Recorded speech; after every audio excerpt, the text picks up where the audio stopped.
Iran has made moves to secure more Russian missile defense systems in anticipation of impending American attacks targeting the Iranian regime, and this development has become quite clear from recent publication.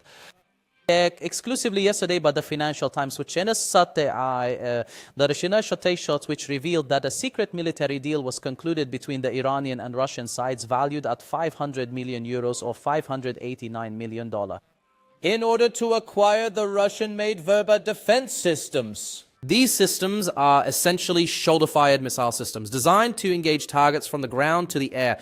These systems primarily utilize infrared radiation and are extremely important for the process of targeting any aerial threats that might approach the Iranian capital, Tehran, or any other Iranian areas. Moreover, the missiles carried by these systems will be of the type 9K336, and if this signifies anything, the Iranian side here will certainly gain many advantages through its acquisition of these systems, which are, of course, fully capable of engaging their targets at a range of up to 6 kilometers and also at an impressive altitude of 4.5 kilometers. Now, in other words, these systems will not be dangerous to American warplanes or even Israeli ones, such as the F-15 15 or the F-16, unless these warplanes fly at a low altitude. Yes, it is possible for these systems to challenge them, but the fundamental purpose of these systems is to confront unmanned aerial vehicles, primarily helicopters, cruise missiles, or any low-altitude aerial threats that could potentially be flying low and approaching any major Iranian city. In other words, these particular systems will provide a significant amount of flexibility for the Iranian side, not solely for the defense of Tehran, but also for safeguarding numerous Iranian cities, whether they are located in the west or in the east or in the center or in the south or even primarily in the Iranian north. Why is that? Because they are not reliant on radar systems and batteries, as this specific matter was resolved by the Israeli foreign entities last year. Israel has attacked and destroyed the majority of Iran's radar installations and also targeted the highly critical S-300 defense systems. They would strike radar systems, then hit the radar, the system or the battery, making air defense capabilities a problem for them. But these systems can be used by trained soldiers in alleys in unknown locations. It is difficult to monitor these specific movements by these groups. It also appears that the Iranian side has learned from what happened during the 12-day war, because Israeli drones played a significant role in monitoring cities and continuously gathering more targets and information in order to achieve what was required for them. And since these systems are to be acquired by the Iranian side, it is not clear whether Iran has obtained them or not. These systems, for example, specifically in the Iranian capital, Tehran, will protect the capital from drones and their constant surveillance flights and from the collection of intelligence about leaders and military movements. Also, and most importantly, they will provide protection against potential landing operations. Many American sources have discussed the possibility that the United States might carry out special forces landings and other operations utilizing helicopters and various other methods. This implies that any attempt at a landing operation with these advanced systems present on the Iranian side would be extremely challenging. Expensive. Consequently, aircraft are compelled to fly at an altitude higher than 4.5 kilometers, meaning they must fly at an altitude of 5 or 6 kilometers. Consequently, the American side dominating these heights, because these systems could pose a great danger, and thus the Iranian side will be able to protect sensitive institutions as well as protect nuclear installations from any landing or even missile installations. Any deployments in an attempt to dismantle these missile capabilities could allow them to confront these systems before or even after the landing. For example, it's possible that a landing is detected and then the elements carrying the systems move and naturally pose a threat to helicopters and other aircraft. The last thing American President Donald Trump wants is for there to be casualties among U.S. soldiers should a decision be made to launch strikes deep into Iranian territory. Primarily, there is no evidence that Iran has received these systems in any form whatsoever. There is no photographic or other evidence.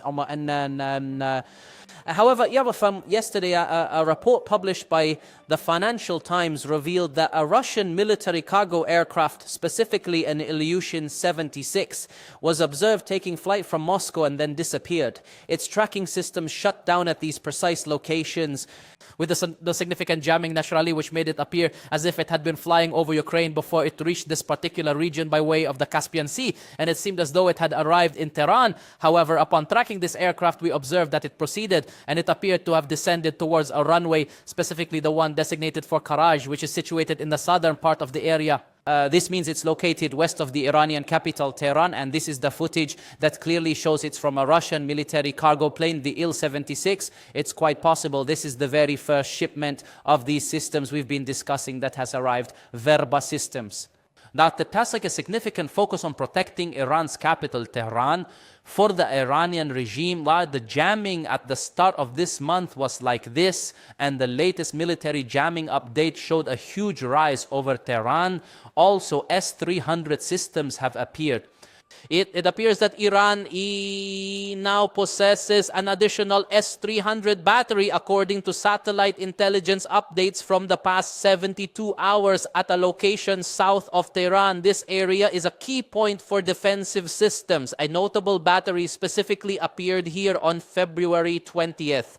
Observe this image and this system, which clearly appears to be one of the S-300 Dara defense systems. And Israel stated throughout 2024 that it successfully struck 4 batteries of Iran's S-300 missile systems and completely destroyed them. And this was reportedly all that the Iranian regime possessed. However, it appears there is an additional system, a major focus from the Iranian regime, as is quite clear. This is evident through the military shipments that are reaching Tehran or areas west of Tehran, as well as from the jamming operations and these defense systems, because the capital city itself is under fire and faces significant danger should the American president decide to launch a strike against the Iranian regime and Tehran. The demonstrations today are continuing for the 3rd consecutive day in universities across Iran, specifically within Tehran. Today's protests were women's demonstrations, clearly led by female students who were also confronted by elements of the Iranian regime in general. And demonstrations have started returning once again, and this poses a great danger because any American strike that might come could weaken Iran's domestic capabilities. It would specifically weaken the Basij in Tehran. Given this form of demonstrations, particularly those by the merchants, that this situation could very well expand once again. It's quite possible that the Iranian capital, Tehran, could fall, at least in the media's perception, which would be tantamount to the collapse of the entire Iranian regime, even if the Iranian regime still maintains control over several key and important cities. It's clear that the United States is preparing to launch a strike deep into Iranian territory, evident from the observable movements of its AWACS aircraft. Even, for instance, just 2 days ago, one of the E-3 Sentry AWACS planes was observed flying from Romania to Turkey. Today, it began its operation today. It flew from Turkey, heading towards the Turkish-Iranian border. Then it stopped at this particular point and started gathering intelligence deep inside Iranian territory. It possesses the ability to gather information across a distance of 400 kilometers, meaning it collects data on everything that is present in Tabriz. For those who may not be aware, there are 2 significant missile bases situated in Tabriz, and this particular aircraft functions as an early warning system. It is extremely important for detecting any potential threats that might originate from this specific region. Subsequently, it was observed flying much deeper into the airspace surrounding Tabriz. As we can clearly observe, they are attempting to gather critical intelligence even from points quite close to the Iranian capital, Tehran. It might even be heading towards the point where this Russian military shipment arrived. And this recording shows you that we are dealing with an E-3A Sentry. Also, several KC-135 Strato tankers for refueling, or rather KC-46s for refueling, were seen flying west of the United States. In precisely this way, mirroring what we witnessed just before the 12-day war, when they employed this specific form of camouflage, and subsequently a direct strike penetrated deep into Iranian territory, utterly destroying their nuclear facilities. The flight pattern was observed in such a way that it wasn't clear which specific aircraft were receiving fuel. However, 3 additional refueling aircraft also emerged, having flown from Japan. They subsequently made an appearance near Taiwan, and from there they proceeded once more towards Southeast Asia, specifically heading for Indonesia, as we can clearly observe, and their journey concluded in this particular region. Upon its stop in this specific area, it was suggested that it could have been supplying fuel to aircraft that would then be able to reach a critically important military base situated deep within the central Indian Ocean, specifically the Diego Garcia base. It was believed that these were refueling aircraft that would travel all this distance to arrive at this very spot. And there's a indication that it's possible some strategic bombers have now infiltrated and arrived at Diego Garcia base at the Rachasa Katia, which is considered extremely dangerous and poses a direct threat to Iran, and specifically targets the Strait of Hormuz, which is regarded as one of the primary flashpoints where a war could fundamentally erupt. And experts have indicated that these are specifically refueling aircraft which flew from Japan. These aircraft proceeded to Diego Garcia based on an interpretation of the nature of these specific recordings detailing aircraft movements. Refueling Athwarakum with you. And there was an interesting notification concerning Diego Garcia, specifically regarding Diego Garcia's runway, the runway from which aircraft take off or launch. It was expected that some type of maintenance work or construction would be carried out on the airport runway or the Diego Garcia base during February. It was postponed to March, and now it has been officially postponed today to April 2nd. And if this indicates anything to you, it shows that the United States wants to use this runway or these runways belonging to Diego Garcia to attack Iranian depth, and it's possible that we are facing a diversion. The United States is known for displaying all these signals before it delivers a surprise strike deep into Iranian territory. We'll have to wait and see. But in addition to that, an RC-135 Rivet joint aircraft has appeared flying from the United States of America in this formation, accompanied by a number of other planes. This is the aircraft. It was seen connecting to the Greek island of Crete, Sekinhari, specifically Chania, as shown in these recordings. In Chania, there are two RC-135 Rivet joint aircraft for military reconnaissance operations. Consequently, we are now facing 3 aircraft that have arrived in this region, accompanied by a significant number of refueling aircraft and even fighter jets that are constantly moving back and forth to this exceptionally crucial base. Furthermore, the American aircraft carrier USS Gerald R. Ford has also reached this very same island, heading towards Greek Crete, specifically Chania, which we are currently discussing. There was a film shot of the aircraft carrier as it was approaching this island, specifically from this very angle that we are observing right now. Notice the exact same image, the very same footage showing the aircraft carrier's arrival in its initial moments.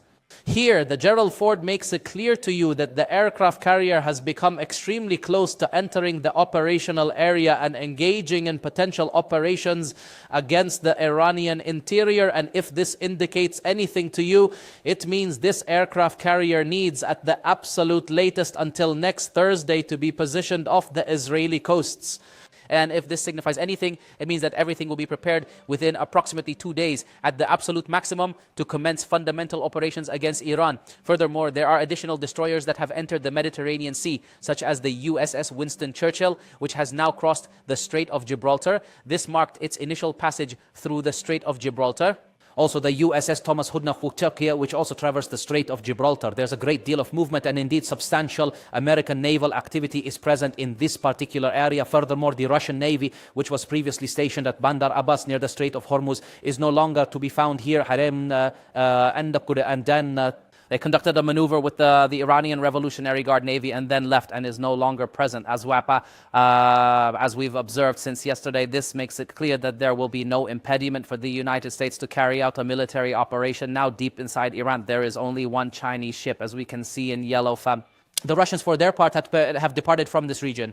The speed of their withdrawal might also be an indication that the United States has notified Russia that it will commence operations internally. And generally, we observe here that among the bases located in Europe, whether in Britain or the Greek islands we discussed, specifically Crete, these islands, along with the bases in the Middle East, are the closest. This is what poses the greatest danger. All these routes represent the greatest and most direct threat to the Iranian capital, Tehran, and they are the closest when compared to the Diego Garcia base or any distant flight originating from the United States to launch a strike on the Iranian capital, Tehran. But Diego Garcia could be dangerous. If there were an overflight from the east flying over Pakistan and India, then into Afghanistan to reach Mashhad, which is considered the very point where it is believed the supreme leader and most of the Iranian leadership are concentrated in that region. Therefore, there is more than one way and more than one method to achieve strikes deep into Iranian territory. Confirmed reports from the New York Times state that US President Donald Trump first wants to launch a focused strike to achieve major and very effective results, and then move to launch a widespread strike deep into Iran to weaken what remains of Iran's capabilities, meaning to strike the primary targets very rapidly at the beginning and subsequently to initiate a comprehensive operation against Iran. No, rather there were leaks from Israel today about what's happening inside the White House, as Israel today revealed that Texit, the American Secretary of Defense, Mark Corby, the American Secretary of State, and Gidi Fantes, the American Vice President. These three individuals are in agreement on the fact that the Iranian regime must be changed for the sake of American interests and American national security interests. And there is no benefit whatsoever in signing any agreement with the Iranian side, because Iran will not make concessions, especially concerning other conditions, not solely the nuclear issue, but also the matter of missiles, the issue of demonstrations, the issue of supporting militias in the region in general. Even if Iran were to reach an agreement with the United States, then it would not adhere to the fine beer to it. Consequently, they believe there must be a clear strategic objective this time, which is the change of the Iranian regime. And US President Donald Trump, as reported by Israel today, agrees with them and also leans towards this view, but he keeps his diplomatic options open. And even at this moment, he still relies on Kushner to achieve something on the diplomatic level, despite his clear inclination towards the military option and what the Secretary of State and the Secretary of War, or even his deputy J.D. Vance, are primarily talking about. Nevertheless, Israel today disclosed that multiple teams within the American administration are actively working on plans for measures that could potentially lead to the collapse of the regime following a military strike, as well as preparing individuals capable of assuming power to prevent chaos. Even the Iranian side is fundamentally ruling out the possibility of any agreement whatsoever next Thursday, and they in turn are militarily preparing themselves to confront the United States of America.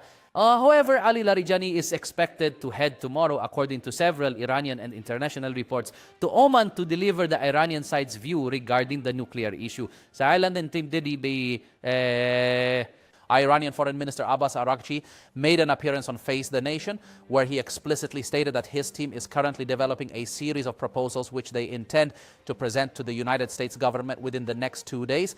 It is widely anticipated that these will be formally submitted in Geneva, specifically this coming Thursday, with the aim of achieving a breakthrough on the diplomatic front.